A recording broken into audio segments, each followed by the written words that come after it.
Welcome to Talking with Tech. I'm your host, Rachel Madel, joined as always by Chris Bouguet. Hey, Chris, how are you? All right. What's going on, Rachel? Not too much. What you got for me today? So I've had the great fortune of being able to go visit my cousins recently. At the time of this recording, I've actually gone to see them twice now since the pandemic has started. You know, now that when we got our vaccinations, we were able to get together, and they have two small kids, Rachel. And then just this past weekend, my Aunt Sue and Uncle Steve had their 50th wedding anniversary, and they rented this giant house. Actually, they didn't rent it. They have a friend, and they just said, hey, you can use it in Delaware. So I got to see my cousin again, right? We brought the whole family out to the beach for a weekend, and we got to, just hang out. And the reason I'm bringing this up on the podcast, and I'm telling you about this, Rachel, is that they have two small kids. One is a girl who is 5 years old, and the other is a boy who will turn 2 in October. So that means right now, let's see, October is a couple months away. He's 1 and let's say a half. You know what I mean? Depending on when this particular banter, what episode we put it on. So between 1.5 and 2, somewhere in that range, right? And what was so fascinating these both times that I got to hang with the kids is just how much language that little boy has, a typically developing 2-year-old has. And if you're not around typically developing 2-year-olds, it can easily start to skew your perception of just how much language a typically developing 2-year-old has. Do you know what I'm saying? Yes. I think that especially if you don't have any other children, I think that's like a very common thing that we hear when we get kids for, speech therapy and they're a little bit older. We're like, how is this possible? But it's like, if you don't have anything to compare it to, then you really don't know. And it's just kind of like, oh, well, they're a baby. And it's like, no, one-year-olds, 1.5-year-olds, they talk a lot oftentimes and have a lot of words, and they're building new vocabulary every week. And, that's typical language development. Yeah. So one, refreshing for my own ear to hear that, a lot of the young children that I'm around have language impairments, and they're working towards that. And so I feel like my own perception of what typical language development gets skewed. And I remember this back in the day when I was actually working as a speech language pathologist in this school, having to go down to kindergarten was the closest I could get and say, okay, I just need to be around what typical development is so I can remember that this is what we're shooting for. You know what I mean? That this is the goal that we're trying to have, because you start to kind of lose, at least I do. I don't know if other people do, but I started to lose track of what that typical language development really is, Yeah, and it's so funny because I feel like, working with kids with speech and language impairment, then you meet, your friend's kid or a niece or nephew, or you have your own kid and you're like, wow, I can't believe it. It's almost like you're in shock just because kids can learn language so quickly. And it's just you're, used to kids a lot of time needing extra repetition, extra time. It's a slower process. And so I definitely have had that experience multiple times where I'm like,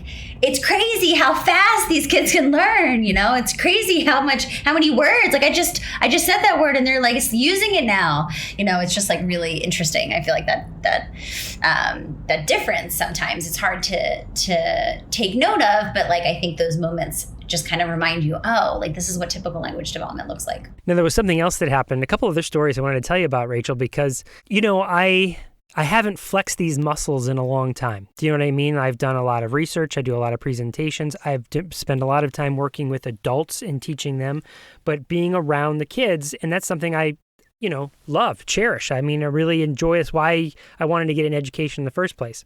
So I have another cousin that came to this sort of family reunion, and he has 2 twin daughters that are 6 or 7 years old, and I've only ever met them, when they were babies. I haven't seen them in 5-6 years, right? And so there's these 2 twin girls, and then there's me, and I realized I want to get to know them. I want to hang out, And so how does a guy my age and who I am, approach these 2 girls who are family, but without that, like, you can imagine that shy intimidation factor of like, who's this stranger? You know what I mean?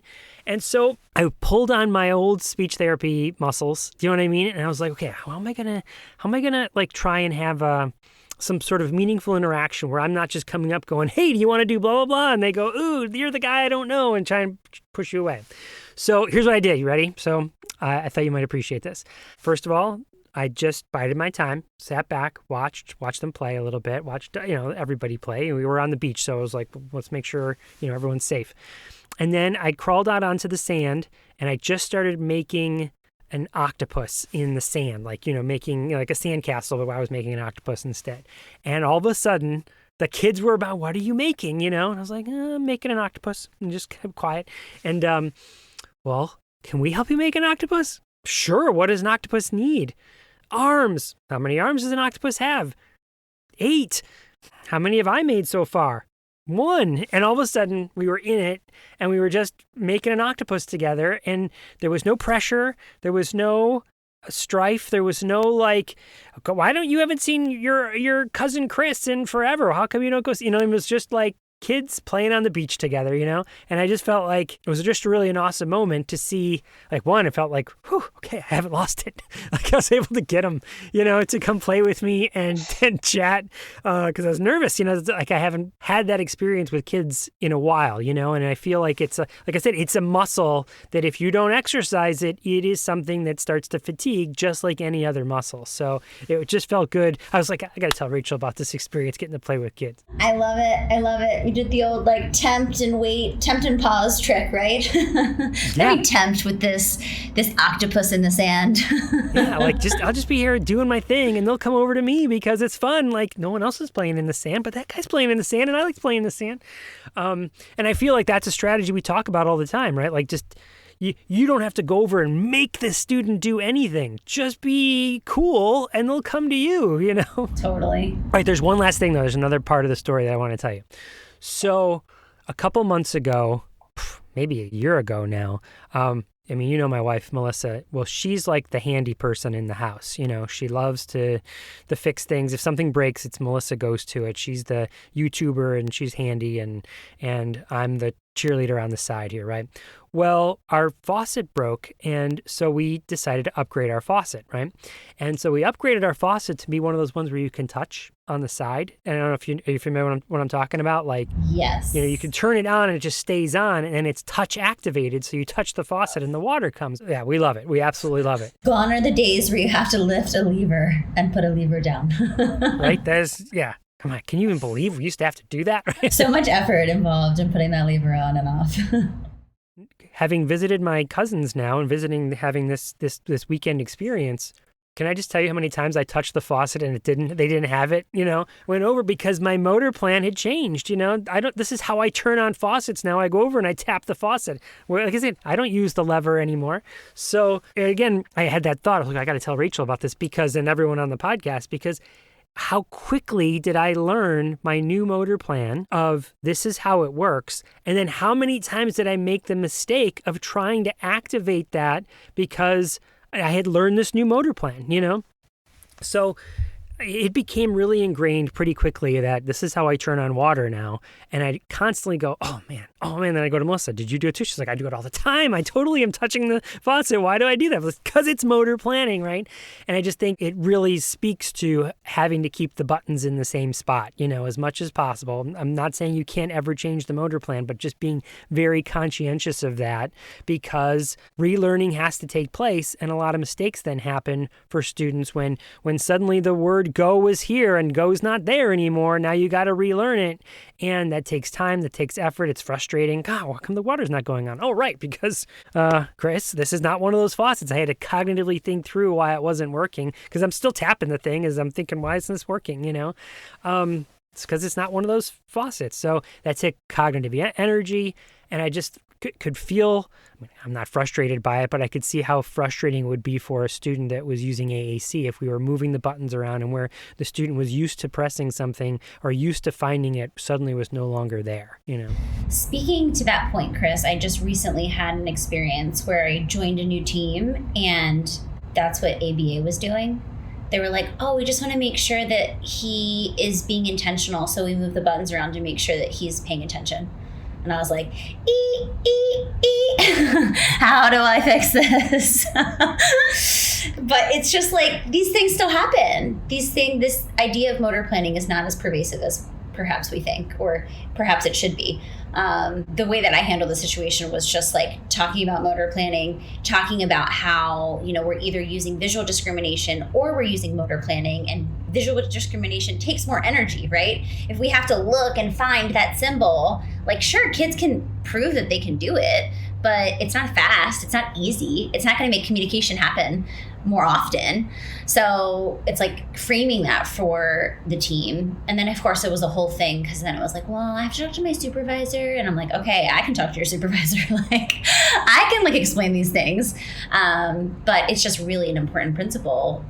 That's an extreme version. I feel like that's not happening all the time. But being cognizant of that when we're doing programming, when we're doing, device selection in an assessment process, like, those are things we really need to think about, because it takes a lot of energy and hours of learning those motor plans. So we want to make sure that we don't have to go back and reteach and relearn, because then it's just wasted time. And it's already hard enough for our kids to learn language. Well, and trying to learn it in the first place, if they're constantly moving around, it's nearly impossible. It'd be like trying to type on a keyboard, and every time you try to type on a keyboard, the cue is in a different place. It would constantly be frustrating. You wouldn't want to do it anymore. I'd want to throw it out the window. Exactly.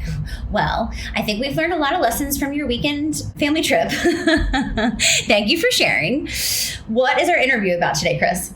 So this is sort of an interesting situation, Rachel. So a couple episodes ago, if you scroll back in your podcast archives, you would see that we did an interview with Amy Fleischer. And Amy Fleischer has sort of taken on a new role, was in a new position. And during that conversation, she said, I really wanted to bring on somebody from my old position. And so Amy Fleischer is who I interviewed today, with also Melissa Petersen, who is a speech language pathologist that Amy used to work with in her old school district. And so this is, in some cases, it's like Amy was with her new, and then brought someone that she worked with in the past to say, let's be on the podcast together. And so that's who the interview is today. It's with Amy Fleischer and Melissa Petersen.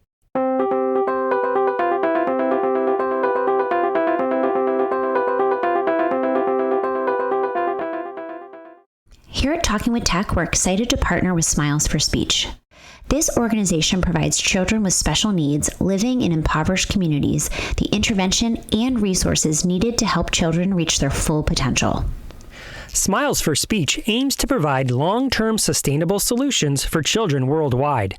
Their mission is to distribute educational materials, provide training to teachers and families without access to appropriate intervention, and to create global awareness on the importance of therapeutic services to support children in need.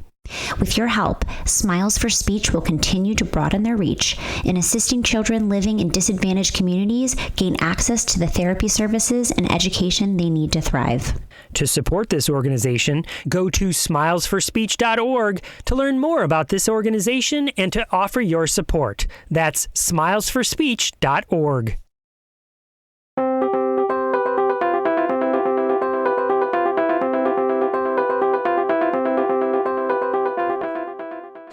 Welcome to Talking with Tech. My name is Chris Bouguet, and I'm here today with a returning veteran to the podcast, Amy Fleischer. How's it going, Amy?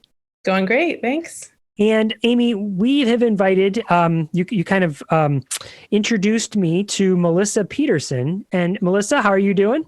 I'm doing great. So Melissa and Amy, can you talk a little bit about yourselves? Tell us a little bit about who you are and what you do. Sure. I'll just go first. I was serving as an assistive technology specialist in a school district where Melissa worked. I'm also an occupational therapist. I had the good fortune of collaborating with Melissa on some AAC initiatives. And so that's why I've invited her here today. And Amy, your background is not as speech language pathologist, is that right? That's right. I'm an OT. And I'm fairly new to the schools. Gotcha. Now, and Melissa, so you used to work together. You don't work together anymore? That's right. I am still working in the district where we were working together, and Amy moved on. We miss you, Amy. but we did have several years where we were working together. I am an SLP. I work with a lot of students who are emerging language users and are just learning to use AAC. And I'm also now part of our district assistive tech team. Hey, congratulations. When you say It's now, like super it's fun. like a recent thing, like This year is my first year doing that. yeah, congratulations. That's something near and dear to my heart. So that's fantastic. So we're here today to talk about some kind of initiatives that you had going on, or maybe you still have going on, but of course, Amy, you've moved on to a new position in a new place. So let's talk about what was happening in your district in terms of AAC. Is it okay if I speak more broadly and then we go into the AAC bit in a minute? Totally. When I entered the district, it was a great time for making some systems change. And I had the chance to work with a bunch of different people throughout the district to come up with a plan for AT that's just a bit more coherent. So that involved looking at our considerations process within each team. And so I shared some of the work I was doing with Melissa at the time, including I think it was a considerations form which focused on AAC considerations. And that's where it described a multi-tiered system of supports. And so I think that sparked some ideas for you, Melissa. Is that right? Do you want to describe what you wound up doing? Yeah, it really did spark some ideas. The parts that really were inspiring to me that you shared was the framework of capacity building and kind of a, level 1, level 2, level 3 kind of framework for supporting students. Because I had been seeing a lot of disconnect across our district as an SLP in terms of AAC implementation and what teachers even knew about and what was happening. And I had also, in a separate sphere of my life, I had seen some work that North Vancouver School District was doing. In British Columbia, they had made some district-wide core boards that had some different levels, and they were distributing those. And so I had seen that, and then I connected it with what Amy was talking about and sharing with me. And I thought, oh my goodness, we should have some district-wide core boards for our district, which I had been kind of developing some that I had been showing to teachers just in my program, but I wanted to get it across the district. Okay, so let's connect some dots for people. So let's start back a little bit. Let me just rewind what you were saying there a little bit and say, Amy, when you kind of approached this, you had said that you wanted to kind of build capacity. What did the process look like prior to that? What Sure. was the model that you changed? Sure. I think you could describe it as an expert model. We had one individual who would typically be expected to do a lengthy evaluation, provide that report, and maybe there was lack of clarity about whether or not they would attend IEP meetings.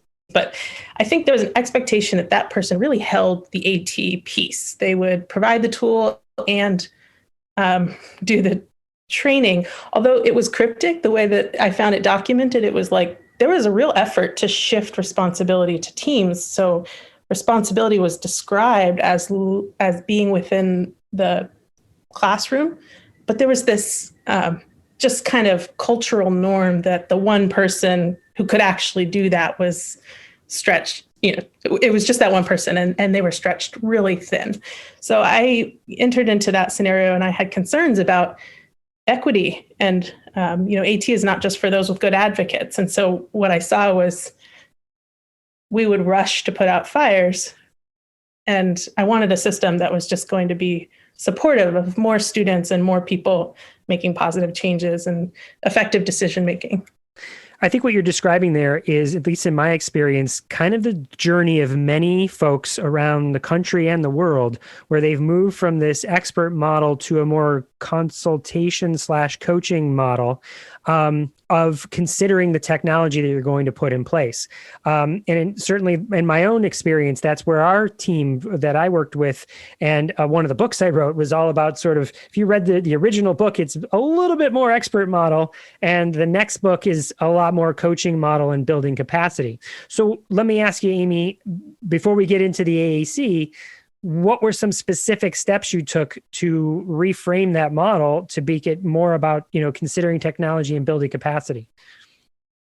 One thing that really feels important to me is that I created a flow chart that took into account how a team would thoughtfully consider AT needs and evaluate the student making progress and consider those universal supports which were in the building or built into the one-to-one device that they had been provided. So it was a real brainchild for me to make that flow chart, but it felt transformative because it showed how how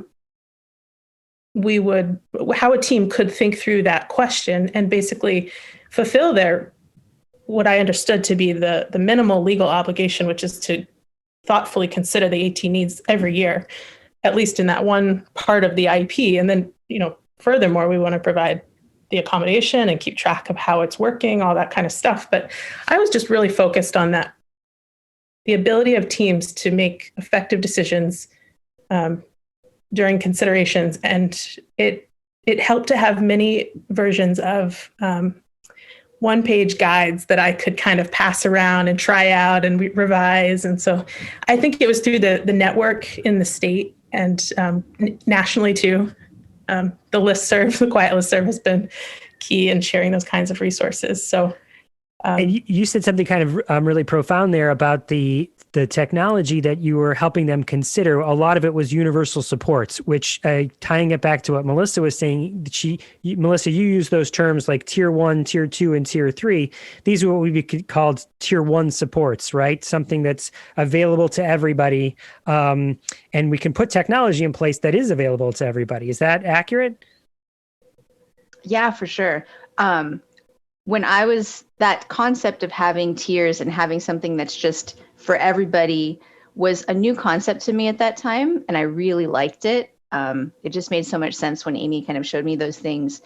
And I decided, it's funny, I decided a lot of things myself because I just heard them and I'm like, this makes sense. And then I turned them into a district initiative. Never actually got permission to do that. I just kind of did it, but it worked. And like people could, I was bringing in other people. We have an AAC committee of SLPs in our district. And so I brought it to them and we were talking it through and did some work on making a core board that would be for our district. And I had made sure to have SLPs who are from our preschool program all the way through our 18 to 21 program so that we could make sure that we had the right words on there, but also so that we could tell teachers, this is the one board to rule them all. This board is it, because our teachers try really, really hard. But I know that many of them have gotten burnt out on, here's an AAC initiative, now here's a different AAC initiative, now here's this training for this program, and here's this other training for this other program. And they try so hard, but when when the ground is constantly changing underneath them, they can't do it. And they're not going to give me buy-in if they don't trust that this work will be lasting. So there's so many things about what you just said there that I love so much. So you took AAC that traditionally lived as a tier 3. You saw that and said, no, we're going to try and make it tier 2 or tier 1. We're going to give one consistent tool that is precious to everybody. And you said, I'm not going to wait for permission. I'm just going to do it. I'm going to be the champion that makes this happen. I'm going to grab some other of my buddies and we're going to kind of make sure that I'm not off road doing it by myself. Like that I'm making decisions and then all the weight's on my shoulder. I'm making a collaborative decision. And that's how we're going to develop what the tool is going to be. So let's talk about that tool a little bit. What did it look like? How did you decide? What were some of the factors and considerations you put into place when you were saying, this is the one ring, So this is what it looks like. I'm holding it up on our Zoom call. It is an L-shape baseboard that has 38 words on them. And then we have a flip section in the top right-hand corner that has fringed words. And I'll talk about the fringe in a sec. I'll start with the baseboard. So we got together, we looked at a couple different designs, whether we wanted our fringe across the top or in the corner. I kind of liked it across the top, honestly, but some other SLPs had been using this board and already got some buy-in. So We decided to go with the L shape. And most of the words, we based our board strongly on the work that Project Core has done. We changed a couple words just based on the words that our staff were telling us they need to use all the time. But it's pretty much the Project Core words that we used. So that is the board. And then for the fringe, we added the fringe later because we just started with the board and then we had a template so people could make their own fringe. And what I realized after a couple months of that is that I was making fringe for my classrooms. And so they were using it. No one else had time to make fringe pages. And the fringe was really critical for getting teacher buy-in and for those emerging AAC users. Because I know when we have a fluent AAC user, they use mostly core, but those first words are so often highly relevant fringe words, and teachers just didn't have time to get on BoardMaker and figure out how it works and make the boards, and they get the wrong words and they have to make it. Like, it was just a thing that was too complicated. So then we came back together and we had the same group of SLPs and we just said, what words do you need to just get going? And so we have a food page that is mostly core words around food, not food items.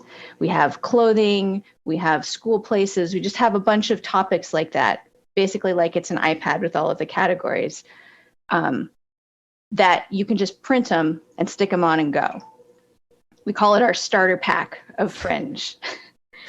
Okay, so you've created this tool. Now I'm kind of picturing, being a teacher in your district. This caucus of speech therapists have created this tool. There's now fringe vocabulary in the left-hand corner on these flip rings. How do you roll it out? So we went even further. Okay. So we have this tool. One thing that I haven't said yet is I put a logo on it. Like, I just happened to have access to our district logo folder, like shared from district admin how many ever years ago. And I was like, you know what? This is going to be district wide. I'm going to put a district logo on it.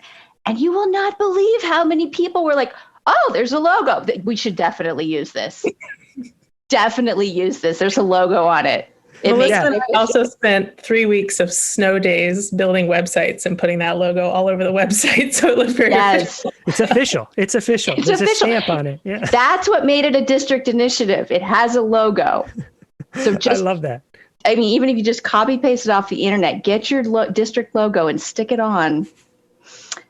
Yeah, hot tip there. It increased buy-in by so much. I think that makes so much sense, right? I mean, there's a sense of authority that comes with that and a sense of recognition as opposed to just something I found on the internet or, something that somebody, a phrase that I often quote, one of my colleagues had told me was, you can't be a prophet in your own land, right? So, Melissa and a couple speech therapists in our local area made this board. Why should I listen to it? Oh, but it's got a logo on it. So it's official, So it's got a logo. It's official. And then we put it on a website. So Amy had been working on an assistive tech website for staff resources to kind of have them all in one place. And so I built a website that was linked to that was for AAC resources for staff.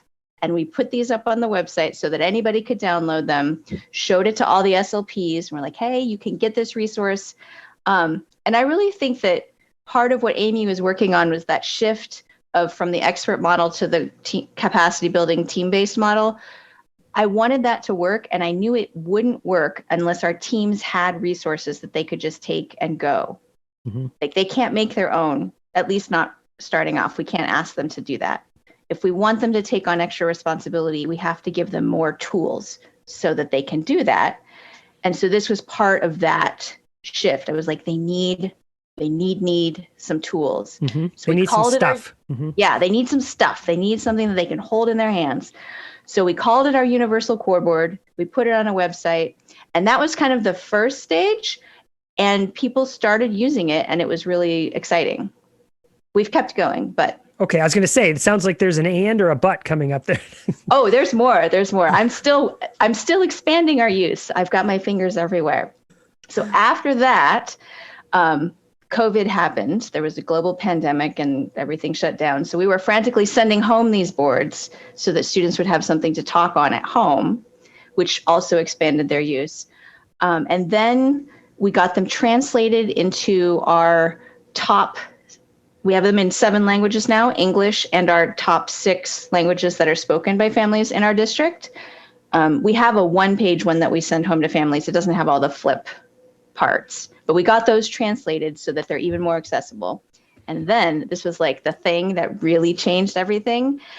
I was on the assistive tech team at this point, which was another change that Amy had kind of facilitated. But I said, hey, what if we can get this in the print? We can have people order it from the print center. And so direct ordering wasn't really going to work. So we just do a bulk order now. And I've just boxes in my office. We order them 100 at a time, and they're printed on tear-free paper so that teachers don't have to laminate. And they can just tell me, we have a Google form where they can just order. They're like, Melissa, I need 10 core boards and 5 staff lanyards and 5 boards for my students at home and 3 Spanish. And I can just send it to them in district mail. So they don't have to print anything, because color printers are another thing that's very scarce. Oh, absolutely. Yeah. And I'm passing out hundreds of them. Like, it's so cool. So Amy, I could see you wanted to say something. I want to jump in because there's so much I want to say about all that. But Melissa mentioned the tools and Chris said the stuff. So this is what I spend some time thinking about as someone who does cultivate resources for the district. And, my role tends to be kind of curating the resources and then implementing them a bit indirectly. So I'm always trying to figure out, what do people need to do their jobs? And if I may really backtrack, I initially started thinking about these district-wide initiatives a few weeks ago when, Chris, we were in a webinar together and someone said, I'm seeing students graduate without communication systems. And I can't imagine why that is.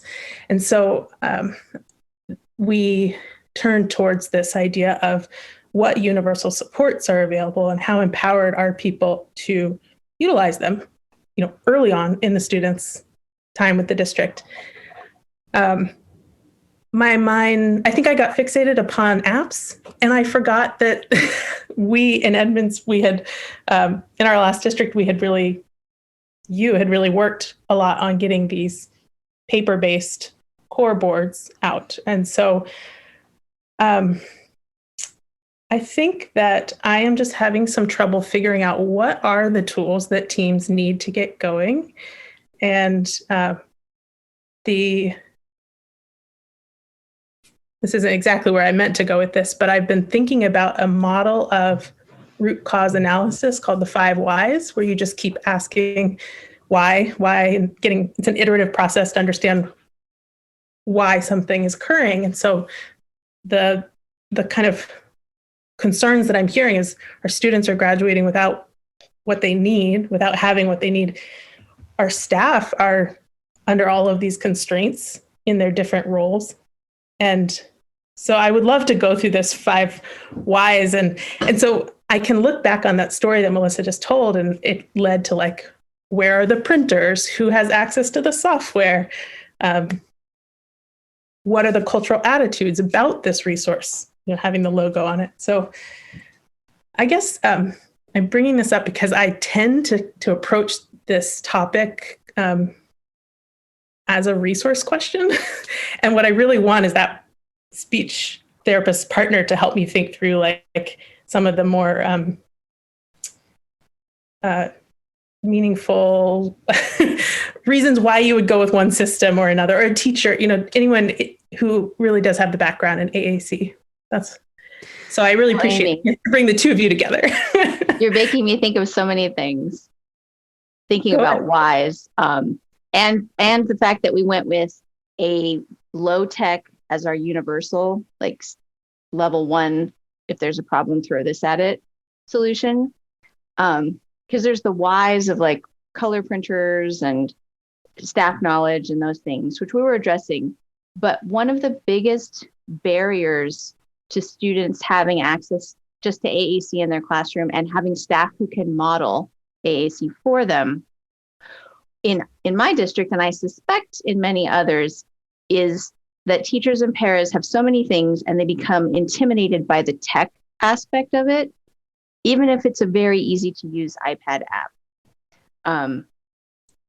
A story that goes with this, I told Amy this story, is I have a teacher who's just all gung-ho. She has a classroom that has a lot of students who are non-speaking and are learning to use AAC, and she was like, I'm going to do this. I know communication is important. Melissa, could you help me?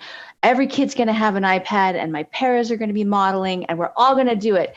This was several years ago, and she went all in. Like, there was just a stack of 10 iPads that she was so committed to using. And I was trying to help her do it and showing her how to add buttons and all this stuff. 2 years later, she handed that stack of iPads to Amy.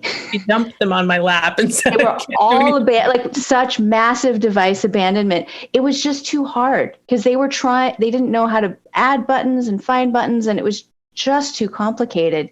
And these are competent staff who are trying, and it was just too much. In that same classroom, when we have now our universal core boards, I could show staff how to model and they weren't scared of it. They weren't feeling like they were going to mess it up or, oh, where's the word? Because they like, oh, I need to add this word. I can't do it till I add this one weird fringe word. They were stuck on core and they didn't think they could mess it up. And they actually started modeling. And we had so much student growth in that classroom in just that 1 year, which has continued because we went with the low-tech thing that they were comfortable using.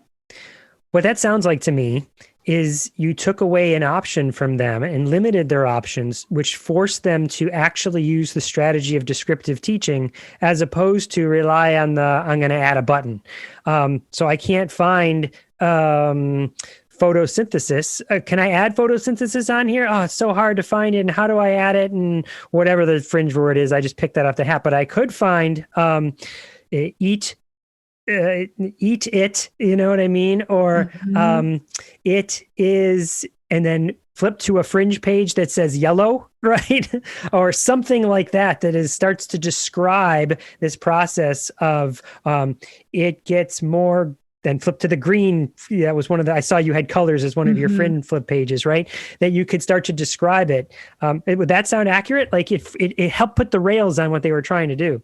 It really did. It helped them. It forced them into descriptive talking. And I did also provide training for how to use core words and how to model. Basically, I switched my training because I had provided them with a lot of training on Proloquo, which is the app that they were trying to use with that big stack of iPads. And I just stopped telling them how to change anything on Proloquo and only told them how to model. I have a 1 hour presentation that I can share over Zoom now, which is amazing, that I can just get into a classroom and spend an hour and show all the paras what to do. And they really feel comfortable doing it. And I'm just like, I'm not going to tell you how to change anything on Proloquo because I don't want you to change anything on Proloquo. Don't touch anything. Just use the words that are there and talk with it. And what happened in that classroom that had all that massive device abandonment, now I am getting more and more kids onto iPads because the staff see the students are using the low-tech board and they need more words. And the staff already know how to model. And they're telling me, oh, this kid needs more words. They don't have enough words. Can we get them an iPad so that they have more words? And they're not trying to add photosynthesis anymore. They're just modeling, and it's just makes my heart so happy. Melissa, let's talk about the design of that board that you're talking about. Like you said, it's got because this is an audio podcast, so let's describe it. Like you said, it's an L-shaped board where, I mean, it is a rectangular board, right? I mean, it's an 8 by 11 It's an 8.5 by 11 sheet. But go ahead. And then the L goes down the left side and across the bottom, and it has our 38 core words that we figured out were the ones that we wanted. And then across the top, you just basically 3-hole punch it. And then on the 2 right punches, that's where the flip pages are. And each flip page has about 25 words that you can fit on there. The L shape and the symbol set that you used matches Proloquo. Would that be? It does not match. Okay. We're using the board maker symbols on our low-tech board. And then in Proloquo, I believe they use symbol sticks. we haven't had problems with students switching. Mm-hmm. I did make a Proloquo vocabulary set that does match our board because I thought that maybe that would make it a little easier. And then we're not actually using that nearly as much as I thought we would, because now that the staff are confident with just modeling and they know they don't have to add anything, they can just find things. Also, instead of teaching them how to add buttons, I teach them how to use the search feature on Proloquo, which has been a game changer. Absolutely. That is a huge takeaway from our conversation here, I think, for people listening, is we'd want people to focus your education on the implementation, not adding words. So not the operational part of the device, or at least that part of the operational part of the device. I mean, sure, you want to know how to charge it, but not to add words. And then, like you said, focus more on the searching. And that really is in conjunction with, or maybe as a next step, low tech, having some sort of low tech so that you are kind of forced to do that descriptive teaching. Yeah, I think low tech is underrated. Some of our students prefer low tech, even though they could use an iPad and we would provide them if that's what they preferred. But some of our students like the low tech. Some of our families have been able to use that much more easily for the same reasons that our teachers have. Also, it's always good to have a backup. We had an incident, I'm putting air quotes around that, earlier this year where unfortunately our iPad management system was having some bugs, and the communication apps got wiped off of every district iPad overnight. And everyone was like, oh my goodness, oh, what do we do? My kid can't talk anymore. And I'm like, do you have that low tech board that I sent you in September? Pull it out. There you go. We'll get this fixed. But it might take a couple hours or days. And in the meantime, here you go. Here's the low tech option. And their kids were fine. And Melissa, I'm glad you told the story about abandonment, because I felt like we had these resources, but it wasn't scarcity of resources. It was about implementation, as Chris mentioned.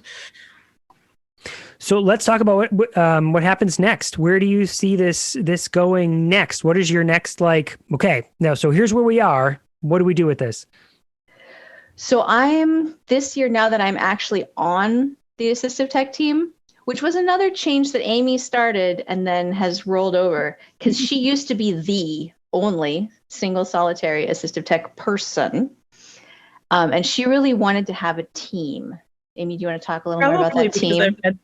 I read your book, Chris, The Fun and Practical Guide to AT in the Public Schools. And I'm pretty sure that was the one in which you described how a team could function. And so it seemed to me that it definitely took multiple perspectives and collaboration to provide good tools and follow up on implementation and all the training. So that was a couple of years in the making.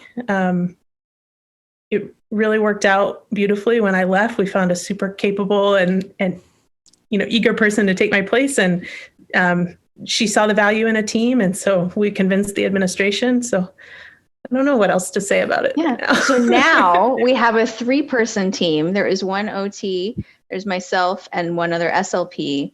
And this year is our first year of the 3 of us working together. So it's been we're figuring out our different roles and our different strengths and how to best get us into classrooms. I have to say, Zoom has been a blessing in disguise for this. We can just meet with any IEP team now, just on the fly, or, let's just, call a half an hour meeting and talk about this tool or check in on this tool and how's it working. We've been having so much better consultation time because of Zoom. And because there's 3 of us now, so we can all just meet in that way. Isn't that funny? So for years, we've had this technology, Google Hangouts was a thing, Skype for years. And even amongst ourselves as a team, we would hesitate to use it. We always felt like we needed to be in person. And even if we did, I know myself, I'd try and get into classrooms and do that, but the teachers didn't really know how to use it, or they knew how to do it for a one-off thing that they did some sort of Skype call, but they had someone supporting them. They never really did. And that all of our tech skills have risen so high because of this pandemic. Everyone's comfortable with this now. Would we ever go back? We would just there might be times where you'd ask the question now, do I need to do this in person, or or is there another way we could do this? Could we do this in a distance learning, because it can save travel time? We can just jump on, we can jump right off, we can get on to something else. There's, like you said, there's some benefits to it. Yeah. And providing just-in-time support. Sorry, Melissa. Yeah. Say that again, Amy. It was also, so it also allowed us to provide just-in-time supports, which could be differentiated based on the need. It could be like someone just needed to understand how to pair a Bluetooth device, or it might, be a more observation type consult. There was another presentation at ATIA in 2019. I think Denise DeCoste her swan song before she retired, where she talked about teams and differentiated supports and using video conferencing. So I came back in early 2019 asking people if they would Zoom with me, and they would just reject the invite. But that, and I think, what else I think is a big takeaway now that people are more familiar with this, is the asynchronous video modeling. So someone might be much more used to making a video that they would put in their classroom, do you know what I mean, for a Google Classroom, whatever, but I could also make a video of whatever else, so I could send that to Melissa, and then you could look at it and go, okay, so I saw how you were modeling there. What do you think would happen if, and you can give feedback in this asynchronous back and forth, where it's not like you have to be in the room with them to do that. Yeah. And we have had so much more ability to invite parents and to include parents and families and caregivers as well, just to have a Zoom with all of us without asking them to leave their job in the middle of the day or to travel all the way to a school district building. We can see the students in their home environment and set up supports for those areas as well as at school, which just makes it so much more powerful. Everyone I talk to says the same thing, Melissa, you're another person saying that is, we now have a windows into people's homes, and they have a window into ours, and there's this deeper connection, and they are walking out the back end of these experiences with their skills rising, the community skills rising, the family skills rising. And really that is a big, I talk about this barrier all the time, the transition and turnover rate, a person might have 6 to 8 different speech therapists in their life, just in their school age years, because of and teachers. But the parents will probably be there for the long haul. So let's get their skills up and focus the instruction there and their abilities there. Yeah. And they can also tell us what they need more directly, which makes our support to them so much more relevant. Awesome. Well, okay. So is there any sort of final thoughts? What advice would you give to people that want to kind of follow in your footsteps? I guess in terms of the AAC part, I would say, don't discount low tech, because it can be super powerful, and focus on AAC modeling and nothing else at first. If you can get those two things going, then you can see where it's best to expand and where you have openings. Awesome. And Amy, final thoughts? I think Melissa said it best. I support that concept. And I guess Amy, would we say build capacity? If you're out there alone, don't feel like you need to be alone. You take steps to make that change. Yeah, it's all about taking the time to understand someone's situation and the struggle, the obstacles that they face, so that you can provide them the tools and the trainings that they need to succeed. That's why I love the work. Well, thank you so much for coming on here and sharing your experiences, sharing what's working for you, sharing what has happened, and best of luck in the future. Stay in touch. We'll have to follow up with you and see how things, as the pandemic progresses and as things continue. I hope we take some of these lessons that we've learned. I'm sure you will, and we'll see where we are in the future. Absolutely. Thanks for facilitating this conversation. You bet. Thank you, Amy. Thanks, Melissa.